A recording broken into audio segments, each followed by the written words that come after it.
This is a new little section that we've just been working on.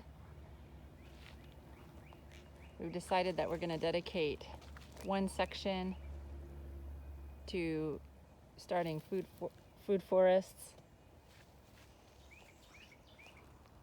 each weekend so that we're progressing. Now, what I find living here in Inglewood, Southwest Florida, is we do high density planting because after experimentation, I really don't think the plants love to be alone so much.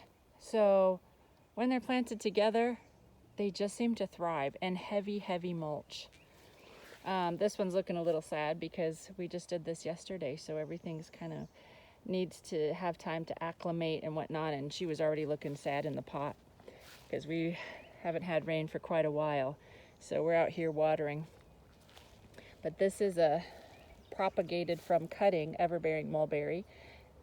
It's a bush, doesn't get overwhelmingly big, and of course pruning is the way to go. We have a coconut growing behind there. I put in yucca or cassava kind of all around. There's a baby papaya. There's another papaya. When I started this section, this was basically all sand. I planted 6 papayas, and 2 of them, this one and that one, basically the only ones that survived. When you're planting in sand, it's not easy, but you have to be tenacious. You have to keep going. Here's an avocado we planted not too long ago. This was a grafted avocado, so it has fruit on it, and you know, if it holds or it doesn't, I'm very patient with the plants. It takes time, you know, just like us. They get hot, they need nutrition, they need water, and these were just planted, so if it doesn't hold the fruit it has, it's okay. Next year I'm sure it's going to fruit again. This is a Mexican sunflower, which is great for chop and drop, and that's what we use it for. Plus it adds some color to this area. Here we have more yucca, planted a couple of more papayas over here. We use cardboard, sometimes under the mulch, sometimes we don't, just depends on what our intuition says. There's a chaya right back there, and that's a June plum. So we'll have a lot of fruit from that. That's a seedling June plum, I do believe, so it's going to take about 2 or 3 years. They actually produce pretty fast, so it's kind of awesome. A lot of things, you know, when you read online, people will say, oh, it takes 8 years. Listen, if you baby your plants and you love them strong, it seems to me they really do grow faster and produce faster. This is a Thai jujube. There's a guy who does these signs in Florida. He's retired. He just does this on the side. He is phenomenal. So if you want that contact info, just let me know, and I'll give it to you. Joe, he's great. He's friendly. He's wonderful and does all these signs, and I keep ordering them because we keep getting new plants. This is a soursop. This grows here pretty well. This one hasn't fruited yet, but I do believe it will probably do that this year, and if not next. But again, patience. Patience is the key. This is a white zapote that I grew from seed. Pretty excited about those. Those are pretty hard to find anywhere except like the islands. This is a noni, good for medicinal. This is like, what do they call that? The stinky cheese fruit or something like that. But if you put it in a smoothie or whatnot, it's super medicinal and very good for you. And we've just been working on this area to clear it. So we have a couple of plants. What we'd like to do is we like to put the plants in a pot and just leave it for a day and to see how the plant reacts, you know. After you start working in nature for a while, there's just like, there's this God connection that happens, and you're really able to feel things on a much more subtle level, and you kind of work with that. And so the plants are there, and you just get this feeling like it's happy, it's not happy. You look at the plant. I remember when I was learning about square foot gardening, and the guy was saying, oh, well, you know, you just look at your plant and see if it needs watering or not, it'll tell you. And I thought, okay, but actually it's true. You can just look at them, and after a while, if you see that they're drooping, or that they just don't look happy to you. You know, they might need water, they might need nutrition, something like that. So here's our little gopher turtle nest. He just built that new one. Usually he's up a little bit further, but he decided to make a new one.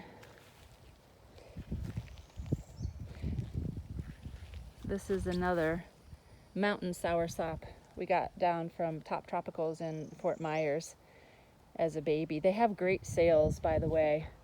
They're fantastic, very, very good company, and communicate well, and just fabulous. This is a curry tree, and I got this from my father's property over in Oak Hill. The neighbor is Vietnamese and kind of grows a lot of them, and they spread a little bit. So this one I was able to get from my dad's property and put it here. And the leaves, if you're not familiar with this, they're very fragrant. It's just amazing when you smell. It smells like this deep, rich curry flavor, which is good, and it's edible. It's, you can use it as a spice. So here I put in a moringa. I happen to have a moringa growing with a seedling jackfruit. So we'll see. I just planted them. I didn't want to pull them apart. Jackfruits, of course, get really big, but if, whatever happens, there happens. It could be a chop and drop because we have so many jackfruit on the property anyway. So this is a relatively young food forest. We've only been doing this for a couple years, and we've made an incredible amount of progress already. It's wonderful. You start doing it, and it's like you don't want to stop. You want to be out here in nature, growing your own food, and just watching these plants. It's kind of like, if you have kids and you watch them grow and thrive. It's really amazing because you watch something that's so little, and then every day you're seeing something different. You're seeing new growth. You're seeing buds. You're seeing flowers. This is an Aki. I had a really sweet girl over in near the Miami area where her in-laws have a huge tree, and so she sent me a ton of seeds, and they kind of sprouted in the box, and so I planted them all over, and they do get huge. I'm not too concerned about it because if anything, you can always use them as chop and drop, and that's something to remember. Don't be afraid to plant. Just plant. Just plant stuff. David the Good always said, that's what your pruners are for. You get out there and you can shape things, change things, and that's the key. Don't be afraid. Don't get the analysis paralysis where you're scared to plant. Just plant, and later you can change things. This is the first year that this is a cogshell mango. They don't get too big. They're dwarf. These mangoes are pretty big, though. Mangoes are like, wow, amazing. It's another sign from Joe. And I love this tree. The mangoes really weigh it down, so once those mangoes are ripe and we take them off, this tree's gonna just bounce up. And for first year, it's held a lot of the mangoes, so that's been pretty awesome. That was pretty heavy, and it was laying on the ground, so we just propped it up a little bit. And the cool thing, first year, she's fruiting our jackfruit. Look at that.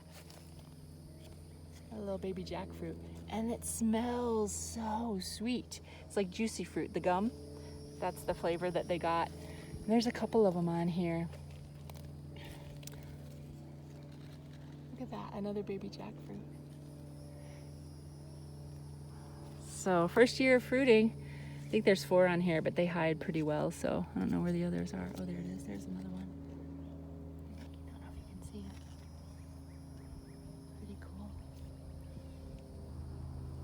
Yeah. So having a food forest is really just loving your plants, planting them, trying different things, experimentation. Just plant something, guys. Just plant something.